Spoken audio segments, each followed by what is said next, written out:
Lies. Complete fucking lies. Outside of double shield, complete lies. Ryan and Zarya were killable by DPS consistently. Diva Monkey were killable. They were squishier. Hog was killable before they kept buffing him. Complete and utter lies. That's not true at all. Why are we just accepting this? That is not true. Let's react to some stuff here. So this is a long one from SVB, guys.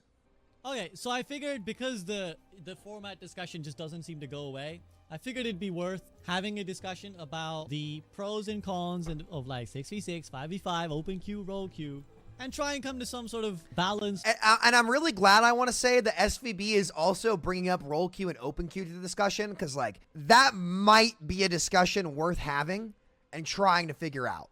And the reason why is here's the chain of events that I want to explain to preface this, right? Roll queue caused queue times to be bad at the cost of some creativity, right? And like making higher quality matches more consistently.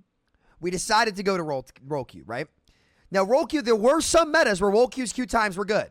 They were. Across the board, they were good. October 2020 was great. It happened briefly, but it did, right? But if the end-all answer that has put us in the position we're in now is, well, if we're going to have roll queue, we have to go to 5v5, which I personally think makes Heroes be designed far worse.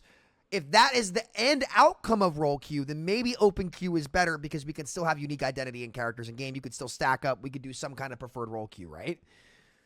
That is if these queue times are so unsalvageable that you have to go to 5v5 as a 6v6er. That's my opinion. I don't think that you have to go to 5v5 to make roll queue work. I think there were times where it did, but they just quit the game and didn't put content in the tank roll and made it fun. And it was solvable via balance and hero design. It was. But that discussion might be worth having. So I'm glad he's mentioning it. Let's let him go. Understanding, because often we sort of talk about it as a 6v6 was better or 5v5 was better, when realistically what we're really trying to find out is what would you prefer and what would be maybe more fun for the vast majority of the player base. We'll trace the kind of history of Overwatch, and we'll kind of along the way discuss the problems but also the benefits that came with each of these formats. So I think I have a pretty good idea of what it used to be like. So I don't think I've got like this rose-tinted memory, or I've got like a traumatic memory where I like, oh, it was so bad and maybe it wasn't that bad. So we'll start with open queue because that was the first real format. I'm going to ignore, for the purpose of the discussion, I'm ignoring that Overwatch ever had a role lock less or a hero lock less format when you could pick 5 Widowmakers or whatever. Yeah, that I don't think ever counted. So the that never counted, yeah. That 6v6 open queue had, the first and biggest one was the distribution between the roles, which is to say that there was never enough non-DPS players. Forget about just tank, because we often think of Overwatch. People just didn't care. Like, just pick fucking whatever. And most video games have a tank problem in that people don't want to play tank. But we'll get into that more with the role lock. Believe it or not, actually, like, it just depends on what heroes are good and if the characters are fun. Like, when Mercy was meta, nobody was queuing support in high-level play because everybody wanted to play Ana and Zen, right? And, like, there was no support players. So, like, again, it depends on how fun the role is and which heroes are good and if people like playing those characters, first and foremost. I think that's the biggest thing. But also, yes, like, there were the games with, like, 4 or 5 DPS and nobody would give a shit. That did happen, and it was a problem. It wasn't just tank. It was that in terms of the distribution of the number of players who wanted to play the different roles, about half wanted to play DPS. You're about to get at least 3 DPS on average in each of your games. It didn't always pan out and that that's way. a numbers thing. Occasionally you got players who, were all tank players, all support players. Of course, that occasionally happened. By and large, you were seeing mostly DPS players, a couple support players. Usually, I would say like 1, 3, 2 was probably the distribution of the player base. 1 tank, 3 DPS players, 2 support players, if you were lucky. So that was one problem, is that someone in the lobby always felt obliged or bad to switch, that they were being forced to pick a tank or a support just because they had to make the game work. And this was the experience for the majority of the player base, where I was a flex player, so I loved it because I was able to fill whatever. Same here. I could fill what I need to and win. The good parts of this in the pros section, in the benefit section, but it should be pointed out, a lot of people were very miserable because they wanted to pick, let's say, DPS, but they felt like, oh fine, I'll reluctantly go Roadhog, and then you start doing these like weird trading maneuvers. Like I shouldn't be trading for this one trick when I'm the better player and I have to swap to this. Yeah. It'll be like, I'll go tank in the first round, but then you have to go tank on defense because I actually want to play Widow. Or like, swap, give me Widow. I'm such a better Widow. Like, give me the Widow. Like, you suck. Then comes the chaos/balance. As you can maybe guess, this was very difficult to account for. Let's just talk from a normal player perspective. We'll get to the meta part in the lower section. For normal players, remember you had 1 rank for all your heroes. So every single hero came under 1 rank, essentially, which I actually like, but essentially it means that all the game is measuring is your ability to win. It's not measuring your skill on tank or DPS or support. It's just like, can you win? Which comes with its own considerations. Because if you are, let's say, a Mercy OTP or a Rhino OTP, and you get into a game with another Rhino OTP or a Mercy OTP, you're in trouble. Now, that still happens now, but it's much less likely to happen, and it's impossible to happen on tank, right? Like you're now queuing specifically for one role, and you're only competing with one other person at max for that same hero. It's more consistent games. Whereas in open queue, it was less likely, but there was possibilities when, because your tank could be awful compared to your support. If a game requires you to be playing tank, because there is another tank in the lobby, you might just be GG'd out of it. Like, it might just be like, we just don't even have a tank player, GG. Like, our best, like, this is a GM lobby, but the best tank to play would be gold level. So, it's over. So, it was very chaotic. It was very hard to really say empirically what was good and what was bad, because it wasn't really even a game. Back then, we weren't really even thinking about balancing it in the same way that we think of it now. It's hard to conceptualize, but this is like pre-Overwatch League. Like, Overwatch League started with, 6v6 open queue. So, we wouldn't be thinking about, like, oh, this 2 shuriken damage for Genji is, like, gonna break him over the edge. It was like, how do we even get people to pick 2 tanks? That was the level of our thinking, and people back then thought that Genji countered Bastion, because when Bastion shooting, listen, you deflect in front of here's the thing, like, there were plenty of games where people would pick 2 tanks. Like, they pick Monkey Diva. They would. They, like, tons of DPS players would, like, be willing to flex to Zarya, because how tanks were designed back then before they made Orisa, Ball, and fucking Sigma as the 3 tanks in Overwatch 1. Could not have designed worse tanks, by the way. Just to be honest, like, could not have designed worse tanks, because, like, if you look at it, they should have been making tanks like Queen, Doom, Ram, Mauga, because DPS skill sets translate very well to those characters, right? And that, like, you encourage DPS players to play those tanks because, like, mechanically, there's a very fluid transition, and they're not niche, right? So I think one big reason you didn't see many tanks get picked was because most of the new tanks they put in the game were not fun for DPS players. That was the big mistake they made. I could queue Zarya all day. All day, I could queue Zarya. I could queue Tank Doom all day if it wasn't 5v5, right? And tanking sucked in this game. I could queue D.Va for most of the day. None of the tanks they put in the game translated well for DPS players, so, like, nobody fucking picked them, you know? Fashion, all damage go back, you win. Like, that was the level of gameplay back then. Like, we were very rough. We barely understood the surface level of the game. People hadn't figured out back then that you could stop shooting. That an option was that Bastion could just stop shooting the deflect. It was not in our minds. I promise you this is how stupid we were. The idea of the game was a lot stripped back and more simple, which is also the charm of it, as we'll get into it in a moment. It was not more simple then. Which is that the opposite was the problem in the pro level and the highest levels. People abused the worst comps, right? Which is generally 3 tanks or more than 1 tank. 3 tanks, 3 supports became GOATs. And so there were more 3 support comps than 3 tank comps post-Brig. There was only one meta that was more. The only time tank metas happened was because AoE healing. It wasn't because of the tanks themselves, to be clear. At the most, you had a triple tank meta, and you could play DPS into those comps, right? The only time triple tank metas ever happened, actually every single time, was when a support ability was too strong. Every time. Every single time, a support ability was too strong. The original triple tank meta, on a nade. Cited by the developers. They nerfed nade, the meta went away. Quad tank, Fusion Uni, beating, or British Hurricane beating Fusion Uni. Lucio Moira. Goats, Brig. So it wasn't the tanks, it was the supports. And AoE healing, to be clear.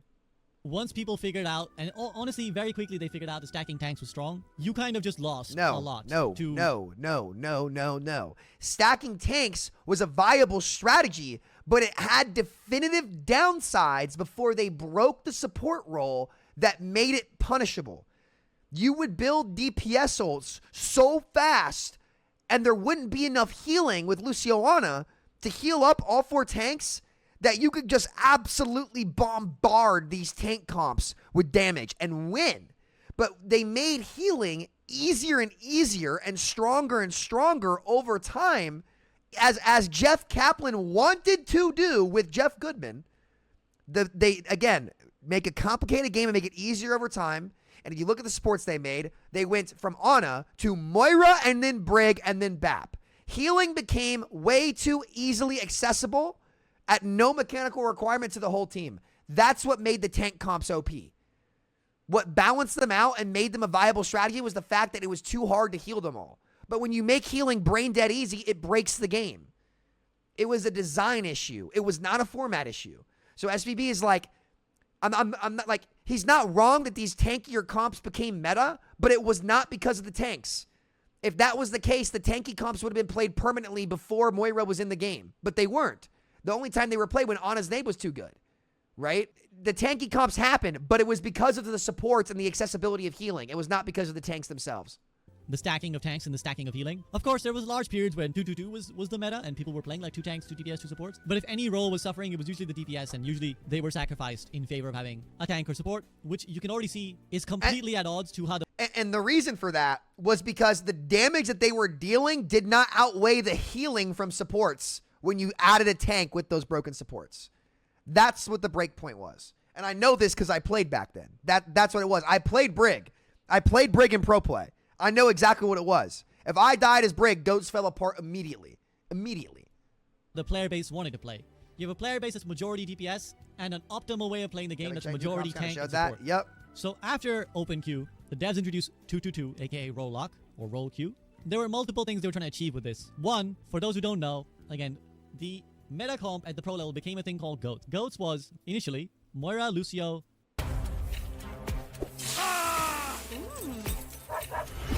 What the fuck? Get this shit out. What the fuck is that? Yo, what the fuck are these games, bro? Yo. Are we for real? And Ryan, Diva, Zarya. So initially this was called Goats. And when everyone started running Goats, the Goats Bro, I'm fucking sick of these Overwatch ads, man. Fuck. Became Diva, Zarya. So initially this was called Goats. And when everyone started running Goats, the Goats mirror became Lucio, Zen, Brig, Ryan, Zarya, Diva. And the devs could not figure out how to stop this being a thing without changing the format. Yeah, it's almost like they didn't know how to nerf Brig. It's almost like Jeff Goodman and Jeff Kaplan had no fucking idea what they were doing. It's almost like they nerfed Brig 25 times and she was still dominant because they refused to touch Inspire. As every single pro Brig player told them, Inspire. They refused to do it. We'll nerf Lucio's speed. We'll nerf this. We'll nerf that. No, fucking change the hero that you designed like shit, guys. That's what you had to do. And they just didn't do it. It's that simple. Every pro player was telling them. They just didn't listen. At the pro level, Overwatch League played this comp for literally like 18 months straight. And there were so many controversies with teams trying to change, like trying to play something else and failing. So one example I'll give you is that the Houston Outlaws back then, my buddy Jake was still on the Outlaws back then. There was one really famous game where the Outlaws were... They got booed off stage. DPS heavy comp was considered pretty good, actually. People were like, you guys are actually pretty good at it. You should play it. And I think it was... I don't remember who they were playing, but they were playing some team that I think they was considered beatable. It was like the Houston Outlaws were not doing too well at the time, so they were on the lower tier teams, and they were playing a fellow lower tier team. I don't even think it was a lower tier team. I think it was the Shock. Just play your DPS heavy Sombra comp, and you can win. They didn't. They played a Goats mirror, and they lost. Like they played Goats, the enemy team played Goats, and they lost.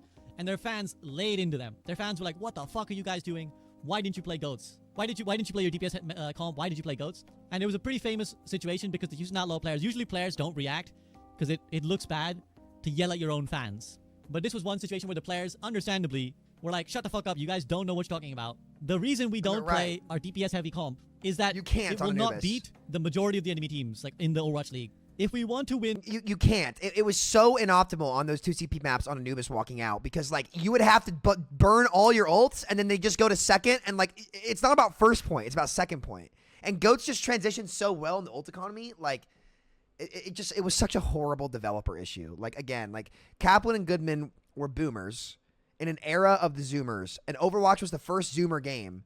And they had no fucking idea what they had actually made. No clue. They just had no clue, and it is what it is. They just weren't the right team to fix the problem. Goats is the best comp. Therefore, the only valuable thing we can do with our time is to practice Goats. Is to like grind, try hard. And Goats. that's what you had to do. If we get better at Goats, we have a higher likelihood of winning.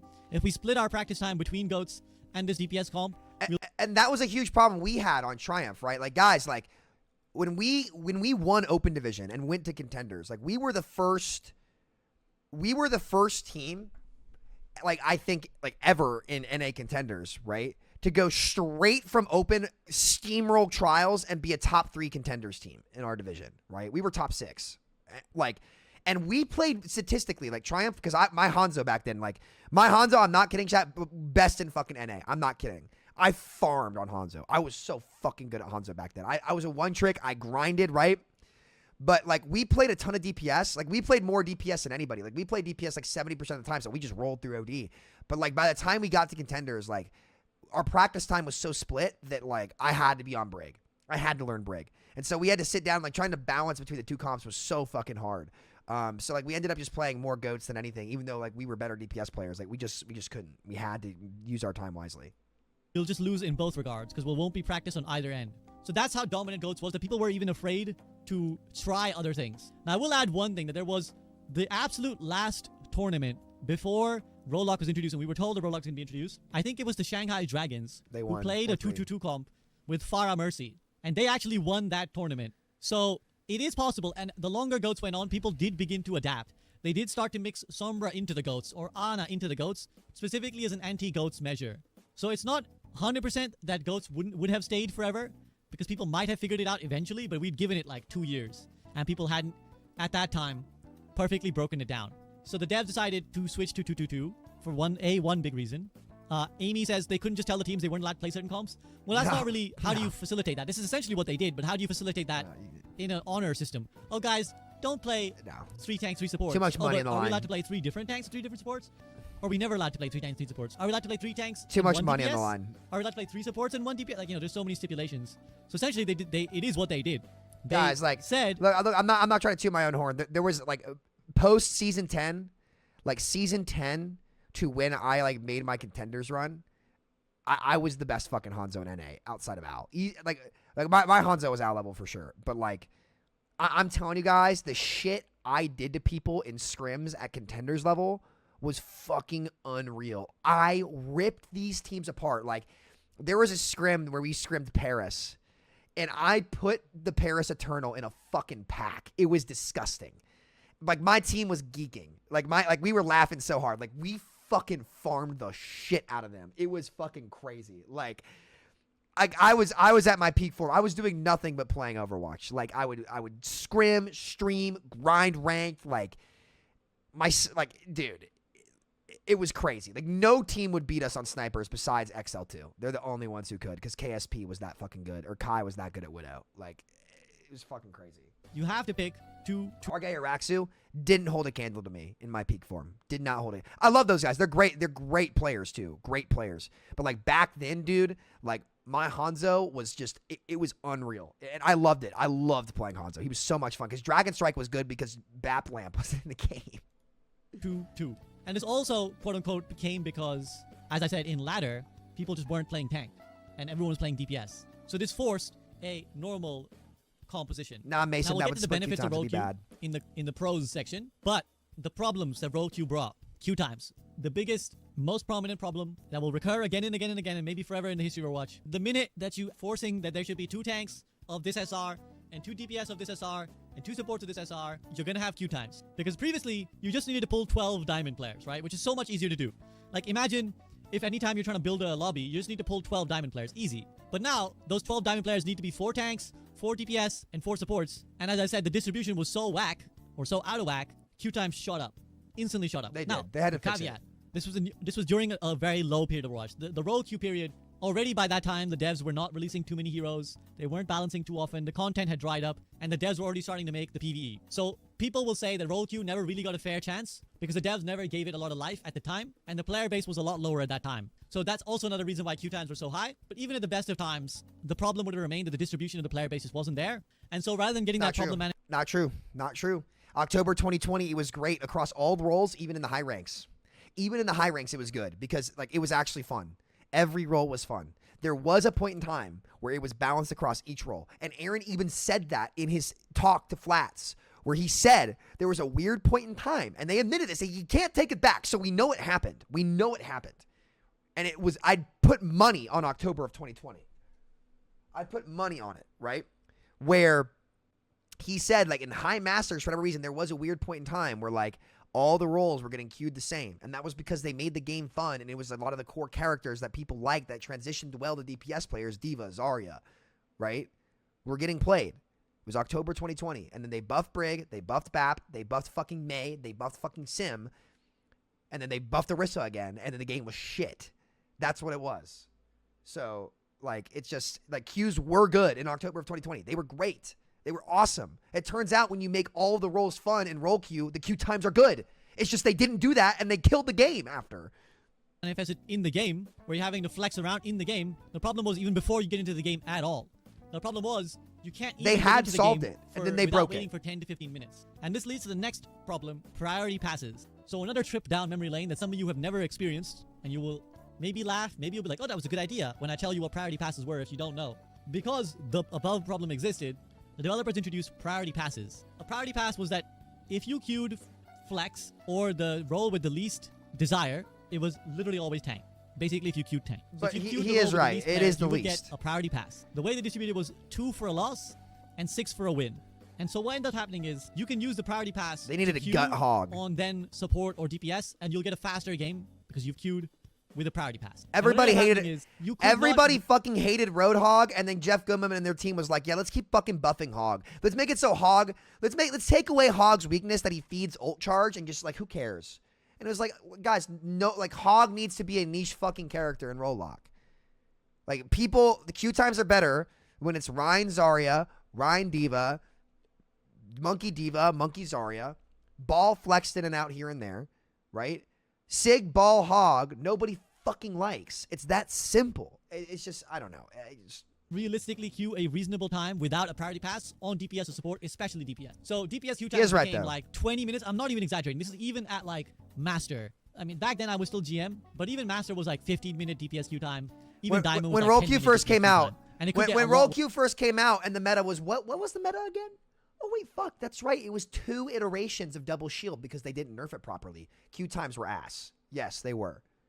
It's almost like in order for Roll Q to work, you need to make all 3 roles be fun and enjoyable and not design dog shit heroes that nobody likes. You're telling me when the game is good, that's when people want to actually queue this stuff? Wow. You know, like and I'm not blaming SVB here, but like it's silly. It's silly, dude. It's silly. worse. Like for the top 500 streamers, like your streamers that you love watching, you could be half an hour in a queue time. Like that was It sometimes definitely was a good without problem. priority- But like, they if you didn't fixed have it. priority pass, good luck. And you They even did with fix priority it. passes, sometimes it was still 15 minutes. And that was a normal occurrence for it to be like 15 minutes with a priority pass, just to get a game as DPS. So we created a situation where you had to have a priority pass if you wanted to queue.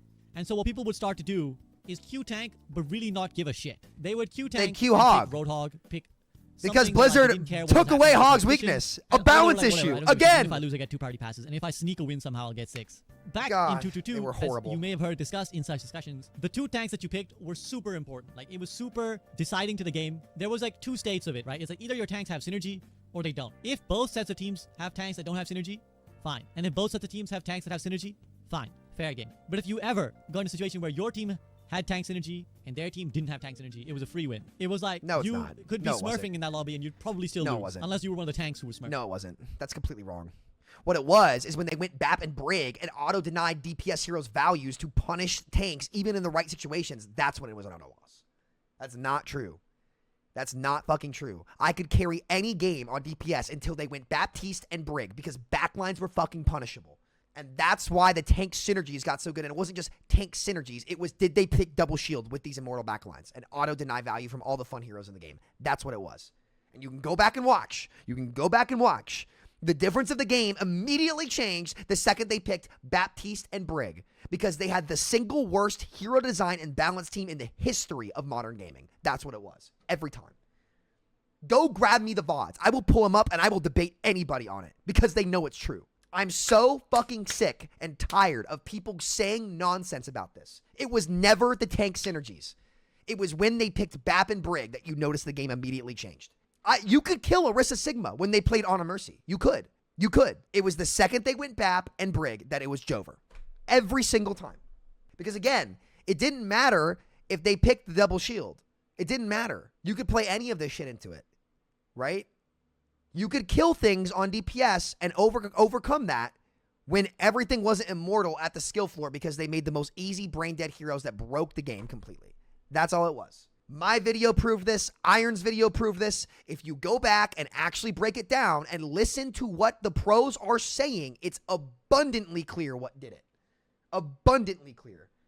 And you guys can remember me. I was never raging at the double shield. I was hard raging at the Bat Brig because the Bat Brig are what shut me down by being picked, not by doing any execution. It was the supports the entire time. Every one of these metas was the supports. It was sustain. It was not tank synergizing. And the casual players didn't think that. All they saw was unkillable tanks holding the lobby hostage, Jasper. You're right. And that's why you need to listen to people who know what they're actually talking about. This is why I was screaming about Bap and Brig the whole time. And this is why if you go back and look at my initial reaction from 2019 at the Breakable Barriers patch where they nerfed every shield, and I came out and I said, this isn't gonna solve anything, and everybody called me crazy, toxic, you name it. I was vilified. And god damn it, I was fucking right. I was right, and I was right. And you can go watch the VODs. I'm going to pull it up. It was not the tanks. It was the supports every time, which is why October 2020 was so good. Because what did they do? They nerfed Brig and they nerfed Bap. And Lucio Moira came back. Lucio Ana came back. You saw some Lucio Bap comps, right? Zen Ana comps, and the game opened up like there was no tomorrow, and it was never the goddamn tanks. It was the supports the whole time. And I know this because I played Brig in Pro Play. And it's because most of the player base, including the developers, did not fundamentally understand the video game. They never understood it. And they just pointed at the shields and said, it's the shields! And I said, no, it's the sustain behind the shields. And look who was fucking right. Because tanks were pretty powerful in controlling the state of the fight. But it shows you that it still wasn't very fun because people weren't playing it. So they were powerful, but they weren't fun for all the reasons that they still aren't considered fun. You are the person who has to eat all the crap. There's a lot of responsibility on you tactically to start the fights, disengage properly, take the right There's no reward, no. Use the right cooldowns. Backlines weren't killable. Whereas you could be a lot more flexible with where you're playing. You could do everything right, make a play, and then Bap and Brig would press one fucking button and deny everything you did. Yeah, no shit, it's not fun. It was Bap and Brig. Yes, when your timing your engages, like it was a lot easier, and support with 2 things to cover for you was a lot easier as well. What so made tanks unkillable? Have, the supports. One team running a Monkey Zarya, the double bubble it was called, or the dreaded double shield, and we'll get into segues nicely into the 2 tank synergy problem. It was, shits and giggles, daisies, everything is happy. But should you get the Hog Zarya, it's over. Like the game is over from the loading screen. No, it's and not. That was a big problem. People forget. Nateson and I would farm on Zarya Hog. When things were killable because Bap and Brig weren't making them immortal, you could execute and outsmart and outplay the other team and win. There was a Zarya Hog meta. You absolutely could win. You definitely could. But the second they went Bap and Brig, you couldn't win because even if you did everything right, up Immortality Field, up Brig packs, up Inspire, whole team's healed, making the right setups and plays rewarded you with nothing. The outcome was fixed every fight. It was not tanks. And sure, getting Zarya Hog might not be the most fun sometimes, but you absolutely could win with it consistently. How big a problem this was, but I was there. I was a content creator at the time. I remember how miserable people were, and that was one of the reasons why people stopped playing. On top of the lack of content, it was not fun to wait 15 minutes only to get into a game that was already lost because your team picked a fucking Roadhog Wrecking Ball, who were great solo queue tanks, right? Because they just it's almost like they didn't have the fun tanks be balanced. And there was I remember, in fact, they never fixed Bap and Brig. When the discussion around 66 and 5v5 first started, when they first announced 5v5, I made a tweet that popped off because I think it expressed a sentiment that correctly hit what was going on. Everybody loved the idea of 2 tanks, but nobody wanted to play the 2 tank. Like people were when we announced 5. That's because Jeff Goodman ran the single worst balanced team in the history of gaming. People did want to play tanks when the role could get rewarded for making right plays. People wanted to play tank in October of 2020. I queued tank. Everybody loved queuing tank because you could play Rhine, you could play Zarya, you could play Diva, you could play Winston, you could play all the fun heroes, and you could actually get rewarded for what you were doing, and they couldn't just pick Bap and Brig and double Immo and out-heal everything you did. Nobody wants to play a role with no reward at the end of the table for making the right plays. When you can pick brain-dead characters that do it all for you at the skill floor without any execution and just pressing one fucking button. Yes, you're right. That's a balance issue, not a format issue. And when the game was balanced, Aaron admitted it. Queue times were even in high rank. They were manageable because they actually made the game fucking fun. And that problem still exists right now in role queue because when they overbuff supports in Season 7, DPS queue times were instant. Do you want to know why? Just like tank used to be. Do you want to know why DPS queue times were instant? because no one wanted to play a role where you don't get rewarded for what you're doing. It happened now on another role. That's a role queue thing, not exclusive to tanking, because it happened again in Overwatch 2. The proof is there. Explain that. Anybody defending 5v5, explain that to me. Explain to me why the same thing happened in DPS when they made it so the role was not rewarding whatsoever. The most queued role. Explain that. It's because in role queue, if you want queue times to be good, you have to make sure each role is fun and rewarding. And when they did that in the best patch ever in October of 2020, it was peak Overwatch. And then they wiped their ass with that patch and flicked us the bird and abandoned the game. Of course it was going to fail. 5 people were like, oh, we're going to lose the 2 tank synergy. This is fucking Sucked. awful. Everybody loved the idea of 2 tanks in front of them, but nobody wanted to be those 2 tanks. Yeah, because the people meta will sucked. say that again, it didn't get its fair chance, and we'll get into in the pro section of role queue. But this was the reality. I'll speak simply for the reality. Yeah, you're right. It was the reality. The devs sucked. Whether it could have been better, we'll see. Isn't it not the same thing now? You just have one tank and a 1 tank still won't start with counter. You don't even get, like, again, I think it's hard to describe. It's not this dev team. The scale of the problem was much worse. Like, yes, it sucks when your tank is getting countered now, but you can still sort of make it work. You can still, like, let's try and make a ratio out of it, right? You can't. Let's say right now, you play 10 games where your tank is hard countered and won't swap. Why is counter swapping worse now than it was before? It is worse now. It was easier to make it work then because abilities weren't as strong outside of BAP and Brig, right? So there was more agency on the player side rather than the switching to the correct hero. Counter swapping gave you a small advantage back in the day, but now the risk to the reward it gives you is 70% for picking the right character and 30% for player agency and you making the correct play. But back then, it was 70% in your hands and 30% on picking the correct character. That's a better game for most players because the game's actually in their control about how they play, not what they pick. So, yeah, I'll let it keep going. You can win maybe 2, 3 of them, right? Like, maybe 2 or 3 of them are winnable if you play well. And that's not bad, considering a lot of games are auto losses even anyways, because maybe your supports are glue sniffers. Back then, it would be like 0 to 0.5 of 10 games that you will win when your tanks are just trolling and they have the right tanks. I cannot This is the say supports, enough it was not the tanks. how unwinnable it felt. And also remember that one other factor to bear in mind, this is back when 2CP existed. So 2CP was a mode that heavily required coordination. So if you got Mura or Volskaya and your tanks are going to like ball hog, you're never getting through the choke point. Because the minute you try to walk through the choke point, they have 2 tanks with double shield. They're going to halt you out of cover. And every time you try to run through the choke, you're just going to die. Something's going to slow you, catch you.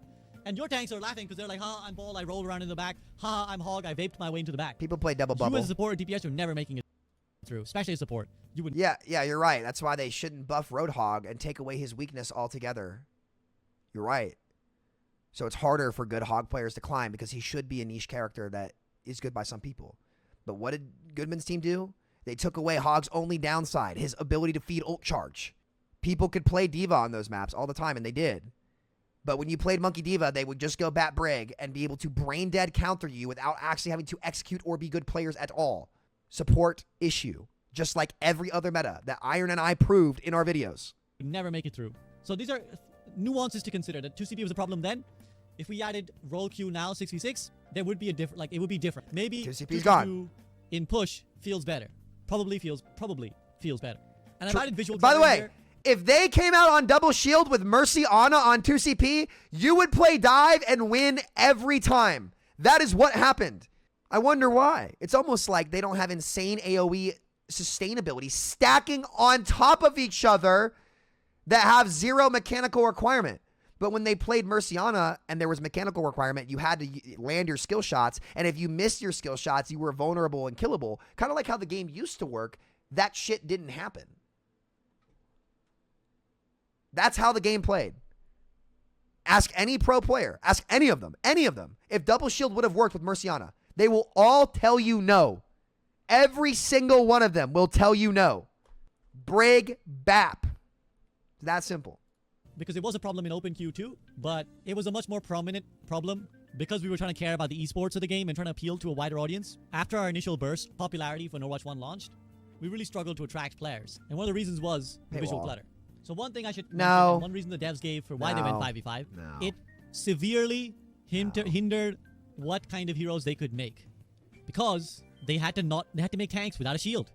They couldn't make, and even just mitigation abilities became hard to give tanks.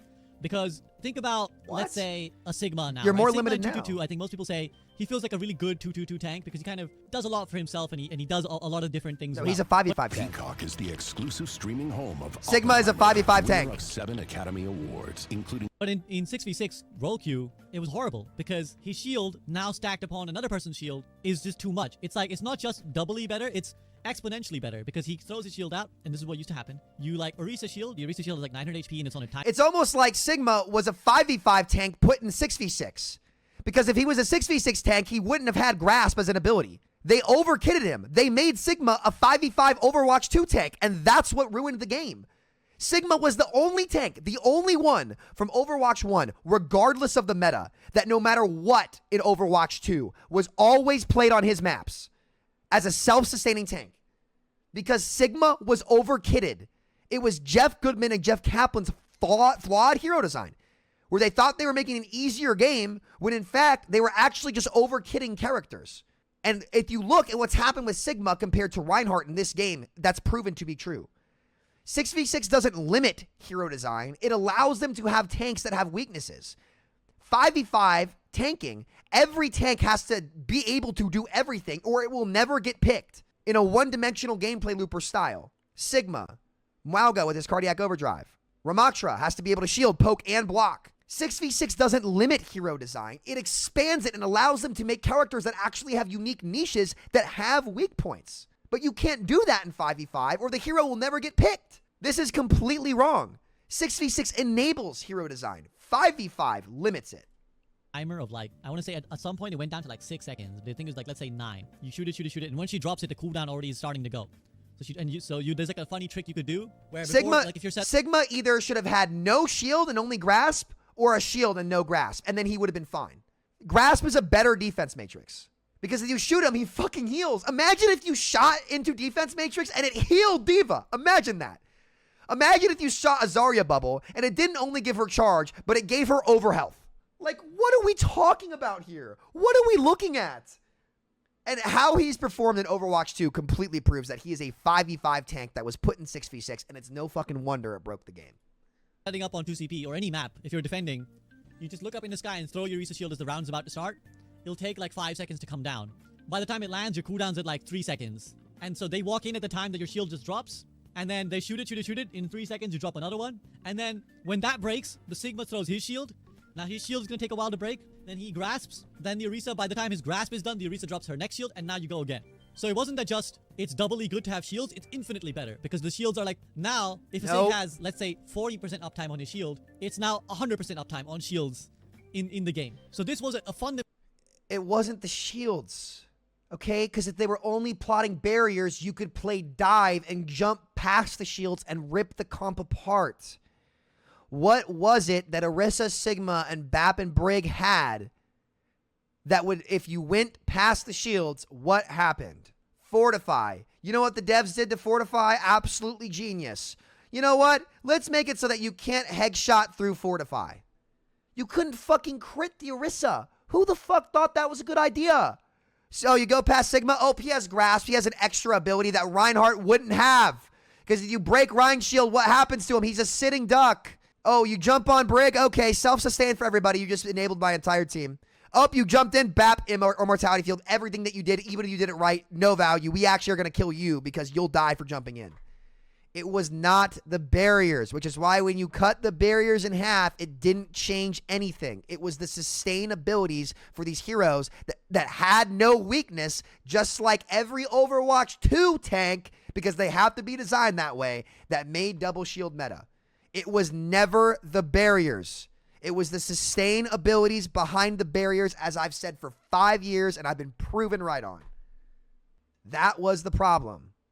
And the devs did it on purpose, probably to make 5v5 look better. Because there's no way they were that stupid. I refuse to believe they were that stupid. It had to be intentional. Had to be. Make 6v6 look bad on purpose so that we can justify 5v5 as a new game. Had to be. Had to be. I refuse to believe they were that dumb. I refuse to believe it. Fundamental problem. It's the fundamental core problem to Overwatch. Applies to OpenQ as well, but I'll get into in the pro section of OpenQ. OpenQ also had more solutions.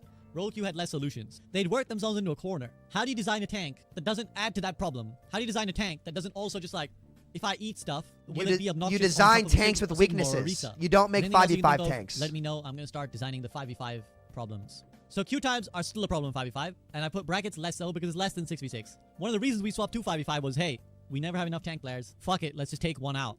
Make it 5v5 instead of 6v6. So that did help, but it's still, you know, depending on the meta state, right? Like when support was my queue times are the same as they were in Overwatch 1. Long queue times with support. I saw them, I felt them because I was playing support that season.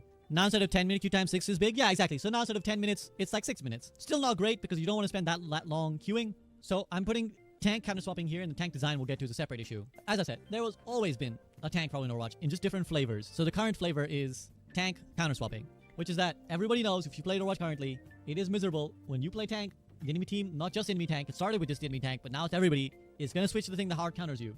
You can run back and spawn, and unfortunately, as long as there is one tank, it will probably forever be the case that some tanks in particular will always suffer, right? Like Sigma, harder to counterpick, possible, but harder than a Winston.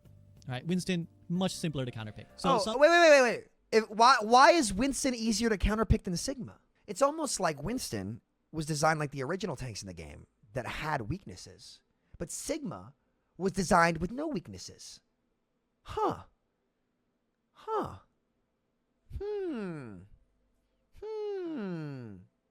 Interesting.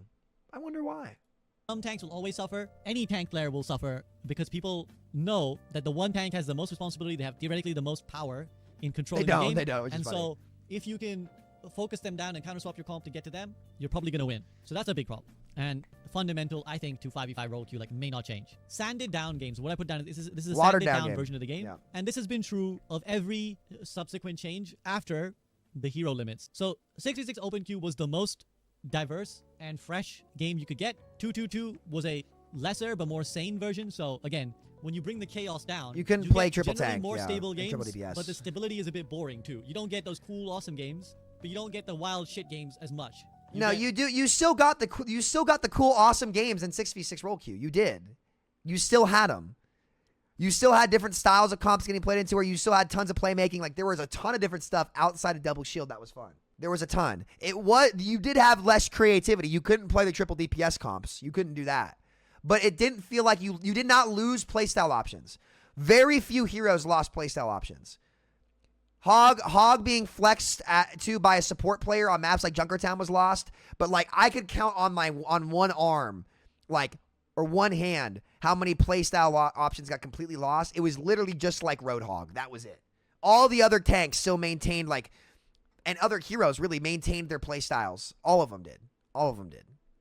More regularly balanced games. So 5v5 is a standard down version of Overwatch. Now, because of what we talked about with tank counter swapping, it is a lot easier to get stomped one way or the other, I think. I mean, I want to caveat this because, as I said, if you have the two tanks badly matched up, you're going to get a stomp as well. But I do think the games feel more one-sided in Overwatch 2 because sometimes it just feels like there's nothing you can do to swing the outcome. When the matchmaker feels like it's a big matchmaker game. Because the favorable matchups got swung to more extremes because abilities and how countering works. Like, for example, let's look at Zarya versus D.Va. Right? If Zarya got max charge in Overwatch 1 against the D.Va, right?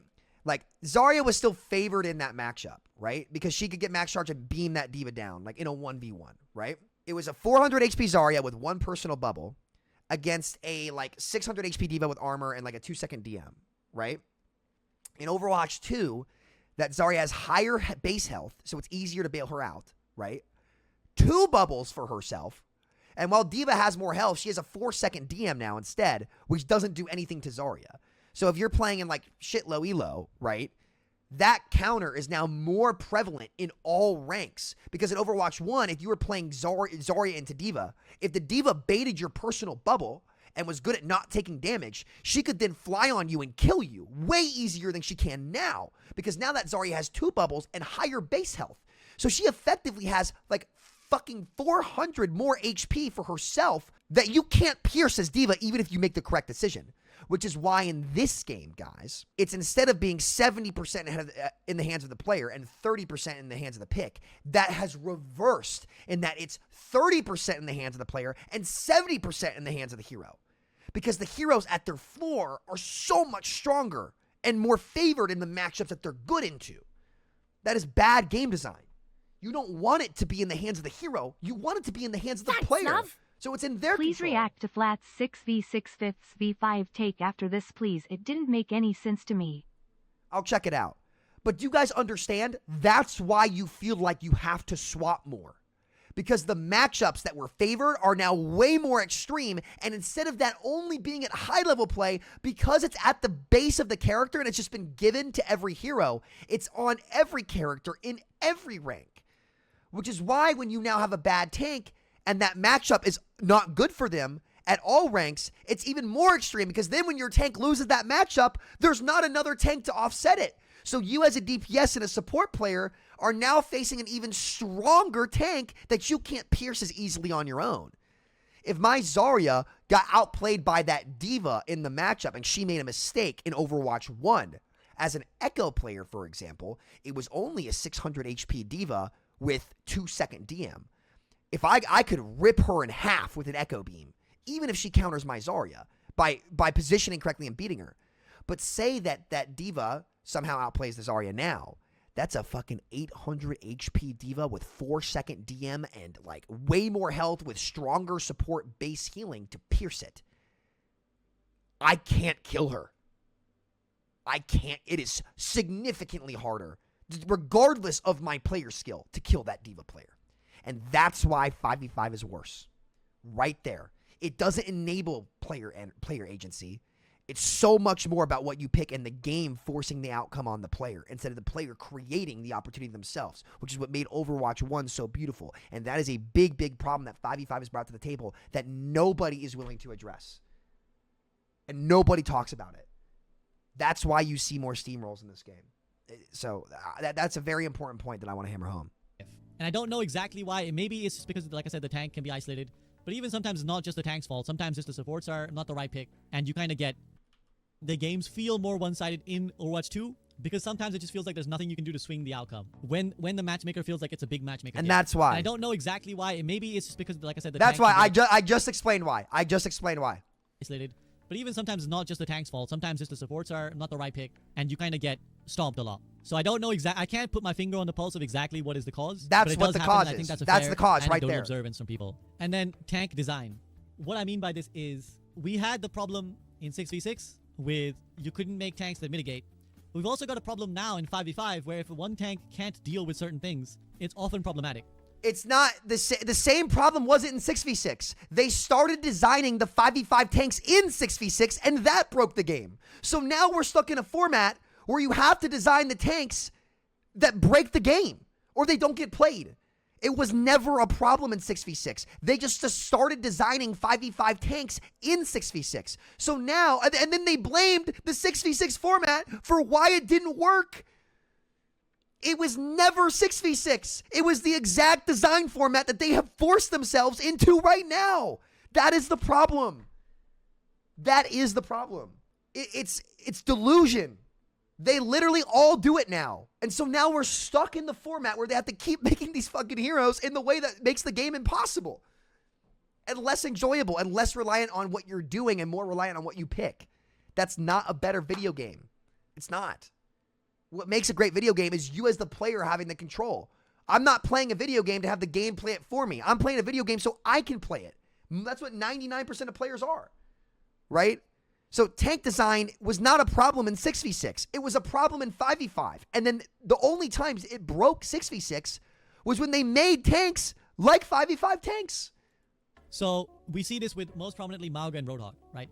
Tanks who cannot block an anti-nade are in this perpetual problem of either they're balanced so strongly that they should be viable even when anti-nade is in the game, or we nerf Ana to the ground, or they're just shit. It's a bit of a lose-lose in that respect. Like there's none of those are satisfying outcome. If they're OP with Ana, then they're unkillable when Ana isn't being played or when Ana is bad, which we saw in the Hog rework. After he got reworked, he was fucking unkillable and kind of still is. It's just that he's not the most value right now, but he's still kind of unkillable in many ways, especially when Ana's not being played. And then when he's worse, he's just unpickable. Because if you're running him and they run Ana, you're just completely trolling. You also don't, like, yes, you could say maybe you hate Ana. Maybe you're like, fine, fuck Ana and nerf Ana. It creates a future problem down the line because you're going to want to create other characters who could maybe do something like anti-nade, not the same thing, but an ability that gets thrown in the direction of a tank that, if not mitigated, screws them over. Discord is sort of a version of this, except no tanks really mitigated other than like a Zarya.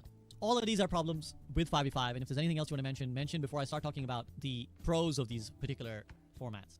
So again, off the top of my head, these are the things I can think of. I'm sure other points can be made, but here are the benefits of 5v5 role queue. Number 1, the queue times are better than 6v6. Again, queue times. Are we sure? My queue times are the same now. The queue times aren't going to be better if you make tank players who liked playing tank quit playing the role because you make it worse. To me, they're the same. Even in GM5 on my main, my queue times are like 5 to 10 minutes. They're the same. They were better in October of 2020 when they were like 2 to 4 minutes, right? I'm not sold on queue times being better in 5v5 role lock. I'm not sold. I'm not sold on that. Queue times also could be better because of free-to-play game, right? I could go down a long list of things that made queue times better in Overwatch 2. I think it's premature to say that queue times are better in 5v5 because of instead of 6v6. I will say that. I think it's premature. That's just GM plus though. Queue times were never a problem in low ranks. Even in 6v6, they weren't a problem. The only time high queue times really affected the game were in the top ranks. So I don't know. How many people did you drive away from the tank role? Do we have that data? What if it was a 6v6 role lock in a free-to-play game with new content, new tank heroes coming out? I can list a variety of ways to make queue times better. Generally, content and balance and making a role fun do it. And DPS having instant queues and support having 15-minute queues in Season 7 prove that. Where they added new content to support, they made the role the strongest role in the game, and everybody was queuing it. Queue times can be solved in numerous ways other than going to 5v5. So I wouldn't say that just benefits of 5v5, the queue times are better. No. There are 5 or 6 ways that you can make queue times better for each role, and that's been proven in this game.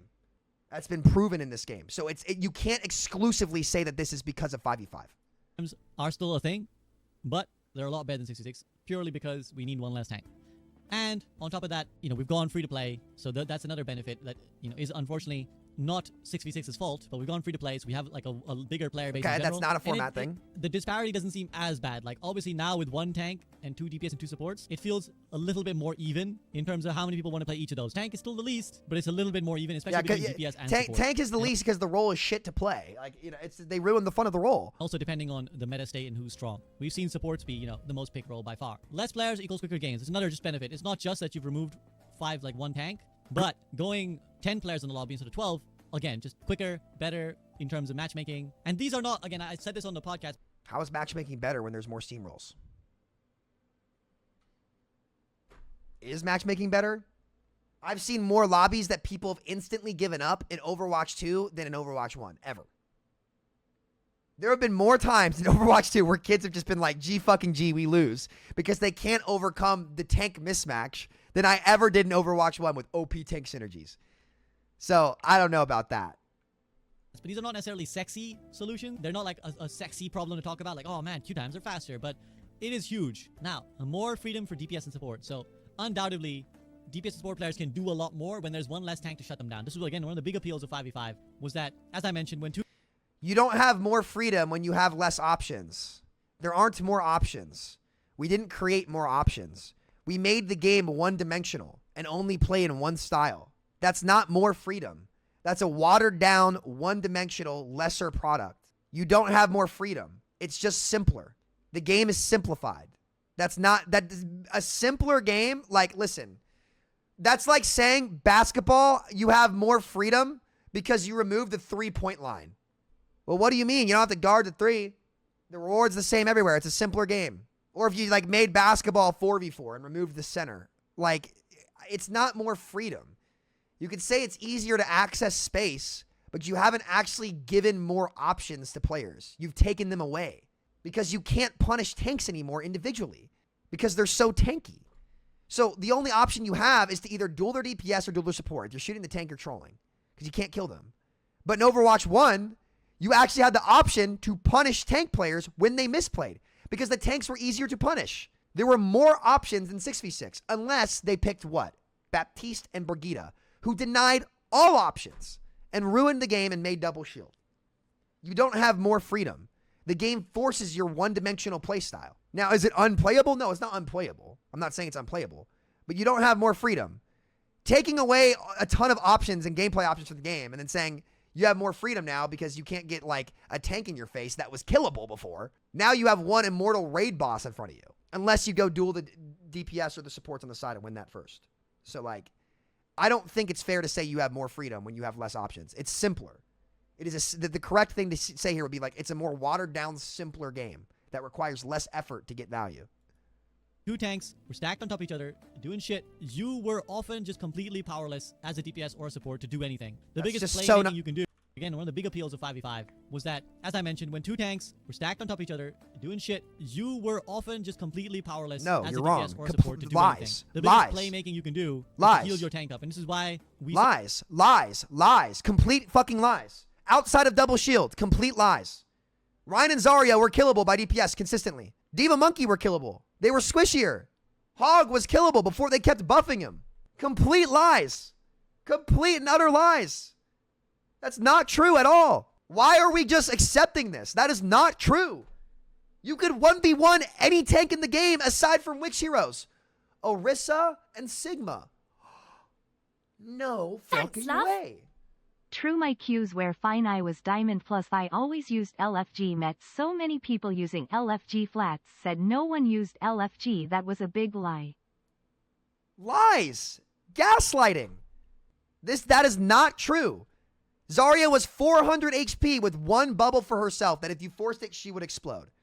Ryan had a limited health pool. Monkey had a limited health pool. Diva, if you forced DM, you could kill her, even in GOATS meta. That's completely not true.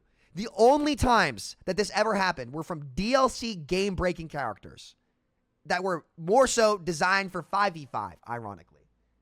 That is completely false, and I will debate anybody on that subject matter and go grab the VODs from Overwatch 1 and disprove that in 5 minutes. Completely false. Completely false. Outside of double shield. We saw so many accusations of heal botting, and we saw when we went to 5v5, support players were complaining and other people said, you guys just have not adapted. And I think there was truth in it. I think the support player base when we started Overwatch 2 was much more used to a overly safe game where they could sit behind shields or just tank protection and just heal bot. Largely just heal bot. Like, the idea, you guys, I cannot even describe to you guys, the idea of like a BAP doing as much damage as like anyone else in the lobby was not widely accepted as a thing in Overwatch 1, right? In 6v6, you wouldn't be getting these like awkward style DPS, DPS. What? SVB, I love you. What are you talking about? What? No. Yes, you would. What are we talking about here? What? Yes, we would. That's not real. Dude, I would put out LeBron stats on BAP. Even on Zen. Zen did the most damage in GOATs. Zen would have gold damage. Zen or Zarya. Zen and even double shield with Discord. We're just saying this stuff. Where's the evidence on this? Dude, you guys never played against fucking Landon on BAP. Jesus Christ. Even on Brig, you could put out really good damage. Like, that's just wrong. That's completely wrong. Damage. Support gameplay, because it just wasn't even available to you. Like, you can't even get that much damage done through 2 shields, or even just a bubble and another bubble. Yes, you What? What are we talking about? When's the last time we played? Dude, nobody has played 6v6 Overwatch 1 in years, and it's showing. Nobody has played 6v6 Overwatch 1, and it's showing. The only time that this was a problem was double shield. The only time. He's right about double shield, and that was a balance issue because they put Overwatch 2 tanks in Overwatch 1 and made immortal supports behind them. Brig and Bat were both tanks in the support role. Brig and Bat both had effective about 500, 600 HP between the two of them. So when you actually had 4 tanks on the field that could heal and do everything. Wait a minute, guys. Do-it-all characters dominating the game. It's kind of like the tanks in 5v5 that people hate. So, like, listen, you guys need to go fucking play Overwatch 1 before you spit this nonsense out. Like, I love you guys to death, Bullshit. Bullshit. Tracer, ripped Monkey Zarya. Reaper, ripped Monkey Zarya. Hanzo, ripped Monkey Zarya. Hell, even Soldier Cass ripped them. Maybe if you're playing Ana, sure, but if you position well, you could do something about it. And Double Bubble was strong, but you could have your own Zarya countering. You could have your own Diva countering. You can have your own Reaper countering. Like, there were so many options into it. They were absolutely killable. When they didn't know how to play that stuff, you would farm and have these massive games that you don't get anymore. I can't believe what I'm reading here and hearing. Like, the amount of misinformation that people are just spouting about 6v6 that's not even true is absurd. This wasn't a thing you could do. And same for DPS players. Now that you can like duel things more easily, you don't have like an off tank whose job it is to shut you down. Can There's you? a lot more freedom to do. Can you duel things more easily? The duels happen more simply. You can't duel tanks easier. You can't duel supports easier because their abilities are stronger. Can you duel things easier? The duels might be more simple and happen more, but all the abilities are stronger than they were before, and the base health pools are stronger than they were before. Those duels aren't easier, which is why you see more games now in Overwatch 2 where DPS are going 007. You never saw that in Overwatch 1. Never. You never saw that in Overwatch 1. I never had a game where I could go 007 in Overwatch 1. Never. I never had games in Overwatch 1 where I would have 1k damage per a limb outside of double shield. Never. And you can look at the stats. You can look at the stats. They never happened. And the reason for that is, it's not that the duels are easier in this game. It's just there's no other option, right? There aren't two tanks that are both killable and supports that are killable on the map. They're not. That's just wrong. You could even 1v1 Winston's as Genji. You could. If you played it right, you could. You could never do that now. Never. It never happens. You have more space, but you can't actually do more with it. I hate the double shield argument so much because that straight up didn't matter in my elo. At all. Neither did tank synergy. I could win with anyone and lose to anyone. Yes, exactly. Thank you for the donuts. But again, yes, you have easier access to space now. But just because you have easier access to space does not mean the degree of difficulty of the duels has gotten harder at the floor because every hero's abilities are stronger in the support and tank role. You can't kill them. You can't. They had to make the DPS passive a thing where DPS heroes reduce 20% of healing to make the role viable. What are we talking about? Wrong. They had to power creep DPS to the point where they reduced 20% of incoming healing to allow them to get fucking kills because nobody was queuing the role. That is completely wrong. Wrong. So no, the duels aren't easier. You can't do more. They had to power creep the shit out of DPS to make that happen. Just because you have more space doesn't mean the duels are easier. In Overwatch 1, there were 5 targets on the field, 6 targets on the field that you could kill outside of double shield that brig, the broken comp. At any point in time, if they made a mistake. Any point in time. Now, you realistically only have, like, the DPS duel, because the supports have get-out-of-jail-free cards. So more space, like, that's just not true. So, in particular, DPS support players have seen a lot more flexibility for what they can do in the game. Now, 5v5 that's not true. It's more one-dimensional. That is more games are 5v5 than 6v6. And again, do not underestimate the fringe benefit that has, right? There's the fringe benefits of, like, esports becomes easier. If you're a collegiate team, most of them only have a setup for 5 PCs. And their programs are geared around 5 players. So, like, it's a better path as, right? 5v5 than 6v6. And again, do not underestimate the fringe benefit that has, right? There's the fringe benefits of, like, esports becomes easier. If you're a collegiate team, most of them only have a setup for 5 PCs. And their programs are geared around 5 players. No, they don't. No, they don't. The computer labs are massive. The team rooms are massive. Guess how many PCs are in each room at University of Kentucky, where I coach? 6. They have 6 in each room. The computer labs are massive. That is, I saw SK tweet that. Nonsense. Nonsense. Complete nonsense. You want your esport to be good, you need to make the game good. It's that simple. The setups have nothing to do with it. It's about making a good game that makes people want to compete. What are we talking about? What are we talking about? I coach at the University of Kentucky. I help them out with all their events. Each team room has 6 PCs. What are we saying? The computer lab is filled with PCs everywhere. The universities don't care if it's 5v5 or 6v6. They don't give a shit. That's not a point. Like, look at the reaching you have to do to defend 5v5. It's insane. That's an insane cope. It does not make esports easier. You want to make esports easier? Make a good game that makes people want to compete. Make a game with a higher skill ceiling. 5v5 skill ceiling is significantly lower than 6v6. The game is harder to balance. There's less player agency. The game forces your decisions more than you do. That's not better for an esport. It's worse because esports thrive when the players make the decisions. Be like if basketball forced you to shoot from one part of the court. Be like if basketball's like, yeah, Steph Curry, you can't shoot threes. It's more competitive. The games are more stable because Steph Curry can't shoot from the freaking half court, the fucking logo. No. Esports are better when you can expand on player agency and player ability. 5v5 doesn't do that. So like it's a better path to pro for players who are collegiate. Any sort of pro venue is going to have like the setup for a 5v5. Players are more used to, like new players who you want to poach players from Valorant or League or Dota, whatever. They're used to 5v5. It shouldn't be underestimated that it's just like a comfort thing that players are like, oh, okay, it's the same that I'm used to, the same thing that I'm used to. Less visual clutter. Now, recently, we've seen Mauga Symmetra metas with tremendous amounts of visual clutter, but it definitely has less visual clutter still compared, like just naturally. One less player, player on each side, and tanks often are the ones with the big shields that are the ones making the visual clutter. So that's fairly straightforward. Also easier to process, not just visual clutter in terms of a viewing experience, but for the player to process. So watered down a total game. of 9 other players rather than 11 other players does make a difference. Is potentially.